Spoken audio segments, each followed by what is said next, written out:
Good lighting is a must, but can also be a minefield too. There's a heap of information out there on how to approach lighting. Some of it's really sound advice, other bits quite confusing. But if you remember to keep it KISS, then it can be pretty straightforward. Remember, effective lighting of your video is a matter of taste. Being able to look critically at your shot will indicate the areas you could use some supplemental lighting.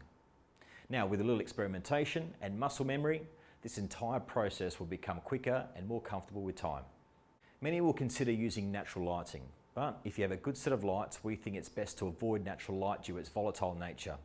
Natural lighting can change in an instant if the sun decides to hide behind the clouds, and for video, this can be a big issue as lighting changes from shot to shot, and although that you may not notice it at the time, you will in the edit. Therefore, the best shooting environment is the one in which you have as much control over the lighting as possible. If shooting just-in-time vids is something you plan to do regularly, then invest in lights. It's an investment that will pay you back tenfold. But unless you have specific requirements for fancier features, then there's no need to invest in expensive lights when something more affordable will do just as well for uncomplicated shoots. When we're in the wilds, so not in our makeshift studio, before we set up a light stand, we scout to find the shot. Our process of finding the perfect shot always considers the ambient light, where we make the call to either eliminate it or work with it.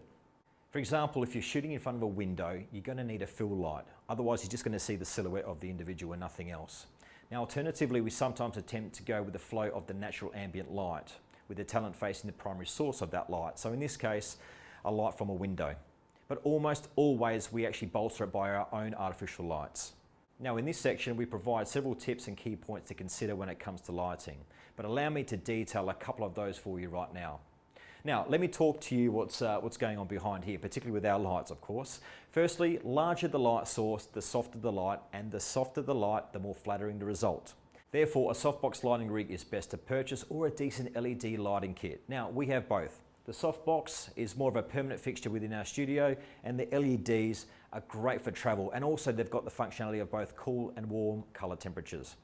Now, in this section, we also shortlist what you should consider to purchase. But remember, no one watching your video will know or care what brand you use to light your video. So focus more on the result and less on the brand of light. It keeps it affordable.